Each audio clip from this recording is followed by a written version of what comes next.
adalah untuk anak-anak dari usia dini, ya, supaya kasus yang tadi diungkapkan oleh UNICEF bisa kita reduksi, kita kurangi, ya. Ya kita pasti nggak mau lah ya Bapak Ibu, pada saat nanti anak-anak kita udah remaja ada masalah misalnya kena diabetes, ya amit-amit lah ya, atau mungkin kasus jantung gitu, janganlah. Makanya kita hindari. Yang ketiga adalah memahami unsur, alat, dan cara. Oke ya, lanjut. Nah ini, klik lagi. Apa itu program Young Athletes? Special Olympic Young Athletes merupakan program olahraga dan permainan untuk anak-anak, dipertegas, dengan dan tanpa disabilitas. Jadi program ini nggak hanya untuk anak-anak dengan disabilitas, ya. Jadi misalnya di sini ada teman-teman dari PAUD atau mungkin dari SD, itu sangat bisa ini dijadikan semacam materi belajar anak-anak, bisa banget. Program Young Athletes memperkenalkan keterampilan dasar olahraga seperti berlari, menendang, dan melempar. Ini basic Bu, Pak. Ya, kalau nggak ada tiga ini, ya pasti anak-anak nggak bakal paham apa itu yang namanya baseball, apa itu namanya apalagi nih, memukul misalnya badminton, ya, atau misalnya atletik, ya, sepak bola dan lain-lain. Karena ini basicnya. Nah, itu yang kita pelajarin. Itu yang kita pelajari dan kita terapkan ke anak-anak. Siapa aja sih yang bisa terlibat? Ini juga sudah dijelaskan. Program ini memberikan kesempatan kepada keluarga, guru, pengasuh, ya. Misalnya orang tua mungkin sibuk, biasanya kan ada tuh pengasuhnya. Ini bisa, atau mungkin ada yang bekerja di pendidikan anak, ini bisa dilakukan juga. Dan orang-orang dari komunitas kesempatan untuk berbagi kegembiraan olahraga dengan semua anak. Anak-anak dengan segala kemampuan ikut ambil bagian dan mereka semua mendapat manfaat. Nah, jadi Young Athlete ini juga memberikan kesempatan, tadi juga sudah dijelaskan oleh Pak Amran ya. Young Athlete ini juga sangat berkaitan erat dengan program family support, ya.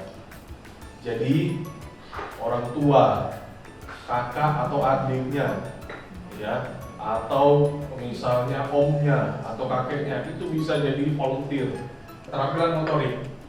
Jadi berdasarkan hasil penelitian, anak-anak yang ikut Young Athlete, dia itu memiliki kemampuan motorik yang lebih dibanding anak-anak yang nggak ikut, ya. Jadi maksudnya adalah pada saat mereka sudah siap masuk olahraga atau siap berkompetisi, mereka mudah banget untuk bisa beradaptasi dengan olahraga yang mereka hadapi, gitu. Jadi cepet banget tuh. Jadi Bapak Ibu pada saat mempersiapkan anak-anak untuk ikut misalnya pertandingan olahraga, kita nggak sebut di Special Olympics, mungkin di luar misalnya ya, di luar Special Olympics, apa kalau misalnya di sekolah-sekolah O2SN ya. Nah, itu anak-anak gampang banget jadi dilatih Bapak Ibu, ya. Ini fungsinya. Fisiknya juga sudah jadi kuat karena sudah terbiasa aktivitas dari kecil. Nah ini kita udah sama-sama paham pada saat manusia itu dikumpulkan dalam satu komunitas, ya, dalam satu lingkungan, pasti keterampilan sosialnya bakal terbentuk, ya, yang berbeda dengan mungkin satu anak yang senengnya cuma di kamar, nggak mau interaksi sama orang, berbeda dengan anak-anak yang dari kecil sudah dibiasakan untuk ketemu orang, bener ya? Itu kita semua sama-sama paham untuk dasar-dasar itu. Si A ternyata kecenderungannya senang nendang bola misalnya, atau ternyata dia suka oper bola pakai tangan misalnya. Itu pasti kan kita sudah bisa nilai itu. Ya, jadi jangan sekedar pada saat di klub young athlete lakukan selesai pada bubar semua, jangan ya, sia-sia. Jadi setidaknya di klub setelah anak-anak ini berlatih, bermain, ya lakukan asesmen. Ya, gimana tadi si A, si B gimana? Jadi nanti para pelatih, orang tua, relawan semua rembukan. Ya, jadi nilai itu, entah nanti nilainya setiap selesai latihan atau mungkin diadakan pertemuan itu bebas. Oke, paham ya? Jadi pada saat ada hasil asesmen dari si A, si B bahwa kecenderungannya seperti ini, setelah mereka melewati umur 7 tahun, Bapak Ibu nggak bingung anak ini diarahin kemana, gitu. 8 tahun nih, ya, mereka sudah masuk 8 tahun, udah tinggal oper ke klub, ya kan, klub bola, klub basket, ke apapun gitu. Dan anak itu pasti seneng dan pasti tahu basicnya. Pelatihnya jadi nggak bingung latih lagi dari awal. Itu akhirnya ada keberlanjutan terus gitu. Pelatih olahraga untuk kompetisi nggak bingung cari atlet. Ya, Bapak Ibu juga sudah membantu untuk sustainable tadi, untuk tetap berjalan gitu. Inklusi, ya penerimaan. Makanya tadi saya bilang bahwa kita nggak sebut itu anak dengan disabilitas atau tanpa disabilitas. Karena apa? Ini poinnya. Ya, anak-anak dibiasakan untuk dalam satu klub mereka bermain bersama. Ya, loh, tapi susah Mas, misalnya nyari anak-anak umur itu dari TK lain, enggak harus keponakan Bapak Ibu bisa ikut, ya kan? Terus nanti mungkin tetangga semua bisa masuk, ya. Jadi pada saat nanti klub sudah terbentuk, fleksibel aja, ya, fleksibel. Jadi jangan terlalu kaku harus dari organisasi ini lagi, enggak. Semua bisa masuk, bahkan nanti pada saat eksebisi. Jadi di young athlete ini kalau misalnya di Pesonas itu olahraga dikompetisikan, young athlete dieksebisikan. Jadi mereka gathering tuh, kumpul gitu ya, entah nanti dari Kalsel, entah dari provinsi lain, itu ngumpul semua, ya kan? Mereka kegiatan bareng gitu. Nah, di situ ada nih inklusif, kegiatan inklusifnya terbentuk di sini, ya.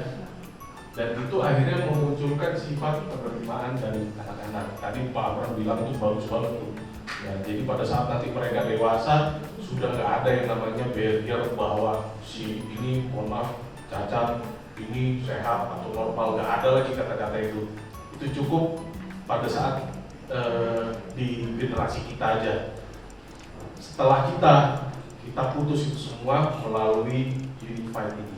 Oke, tadi ada beberapa pengertian tentang young athlete tadi. Itu di situ ada redaksi tadi bahwa program olahraga untuk anak usia dini dengan disabilitas intelektual maupun yang tanpa disabilitas intelektual. Nah, jadi sekarang karena ulun saya ngajar di SLB, pengertian itu berarti bukan hanya untuk anak yang ya katakanlah tunanetra kalah. Jadi semacam anak autis pun berhak untuk mendapatkan hal yang seperti ini untuk olahraganya. Nah, yang jadi permasalahan di kita biasanya untuk anak yang autis, apakah ada kiat dari Bapak? Ada.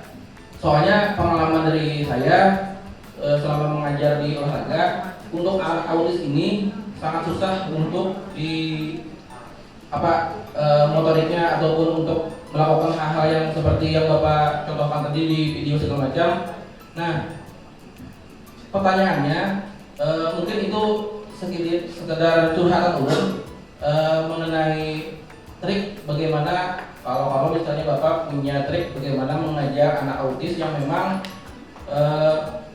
ketika kita mengajar dia responnya sangat kurang, motoriknya juga sangat ya kurang, bahkan komunikasi sebuah dua arahnya susahnya minta ampun. Jadi ketika kita melakukan pembelajaran di kelas biasanya bingung kita karena kita tidak punya yang namanya basic ataupun ke arah sana. Nah, itu yang pertama. Yang kedua, apakah ada untuk kompetisi untuk anak autis? Selama ini yang kita lihat pasti untuk anak tunarungu, untuk anak disabilitas intelektual atau anak tuna belum terpapar ke anak autis.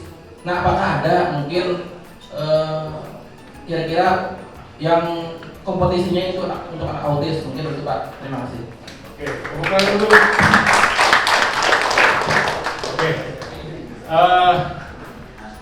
Tadi yang pertanyaan pertama sebenarnya nanti mau saya jelasin lebih detail gitu, tapi nggak apa-apa kita bahas sekarang gitu ya. Apakah anak dengan autisme bisa ikut di Young Athlete pertama? Terus kalau misalnya tadi anaknya sulit banget diarahkan gitu ya. Jadi gini Pak, Bapak siapa tadi namanya? Pak Awi.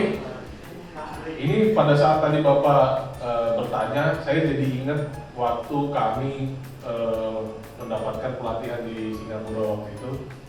Di situ kami lihat anak-anak di klub Young Athlete, mereka lagi kegiatan, kita lihat di situ. Di situ anak-anaknya itu nggak semuanya seperti yang di video tadi. Ya video kan iklan ya, wajar ya, jadi yang bagus-bagus itu dikasih lihat. Sebenarnya kalau Bapak Ibu pingin tahu seperti apa sih Young Athlete, itu bahkan ada yang benar-benar nggak mau sama sekali ngikutin. Ya udah nggak apa-apa, kita fleksibel. Ya, kita fleksibel. Si A misalnya, dia cuma mau melempar bola aja, nggak mau yang lain, udah nggak apa-apa, gitu. Bahkan adanya cuma mau telungkup aja, nggak mau kemana-mana gitu, nggak apa-apa. Jangan dipaksa, itu kuncinya. Nah itu, apalagi ada yang mungkin karena mungkin baru ya, mungkin baru ikut kumpul atau apa. Ada anak-anak yang takut keramaian, misalnya. Nggak apa-apa, yang penting dia hadir dulu. Lama-lama bakal terbiasa Pak. Jadi ini kita bukan bicara program seminggu atau minggu depannya lagi, enggak, ini jangka panjang. Itulah kenapa akhirnya jarak umur anak ini 2-7 tahun. Ya. Jadi dari umur 2 pertama kali dia masuk itu pasti berat banget karena menyesuaikan. Nah, tapi pasti nanti ada satu titik, ini hasil curhatan waktu di kami lihat itu, ada satu orang tua yang bilang anaknya juga waktu itu begitu gitu, bahkan nggak mau bergerak sama sekali, takut orang gitu. Tapi karena dia lihat temennya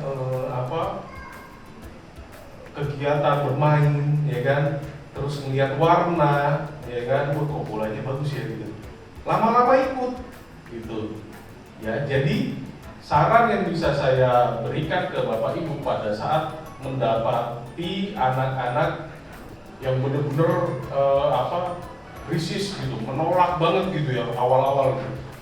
Itu biarkan dulu, ya, biarkan dulu satu, kasih jeda, ya, kasih space dia untuk bisa bahasanya me time-nya dia gitu ya, entah di mana, yang penting dia ngerasa aman dulu, ya, satu. Yang kedua, biarkan dia melihat, ya, oh ternyata seru ya gitu, ternyata seru ya, lama-lama deket. Ya, jadi ini tidak hanya terjadi di anak dengan autisme. Semua anak karakternya sama, ya mungkin anak autisme agak lebih spesial kasusnya ya, gitu. Tapi hampir semua anak biasanya kita nggak akan bisa nebak, gitu. Hari ini mungkin aktif banget dia sampai yang lain belum selesai, dia selesai duluan. Minggu depan ternyata dia nolak gitu, nggak mau, atau mungkin fokusnya terdistraksi yang lain. Wah, saya pengen es krim misalnya, karena tadi nggak dibeliin, udah ngambek misalnya. itu sering terjadi, ya. Jadi kita yang sebagai pelatih, sebagai volunteer, ya sebagai pengurus klub itu dituntut untuk bersabar, ya. Insya Allah pasti lama-lama bakal berkurang tuh barriernya antara anak dengan kita. Ya, saya yakin itu. Yang penting kita terus melakukan pendekatan terus ke anak. Ya. Nah, pertanyaan yang terakhir tadi Pak, masalah kompetisi buat anak autisme, saya masih belum dapat informasi yang jelas dari Kemenpora masalah itu. Ya, mungkin itu nanti bisa dijelaskan oleh Pak Amran yang memang punya base di situ. Tapi yang dari saya bisa saya share ke Bapak adalah pada saat eksebisi Young Athlete, anak-anak dengan kasus apapun atau tanpa kasus apapun, makanya tadi saya bilang bahwa kita nggak sebut anak-anak dengan disabilitas atau tanpa disabilitas karena ini, jadi semuanya boleh. Loh, anak-anak tuli bisa Pak? Boleh, silakan main. Yang penting umurnya, ya. Jadi jangan remaja dimasukin ke Young Athlete, nggak bakal bisa, pasti bosan gitu, ya. Jadi kasus apapun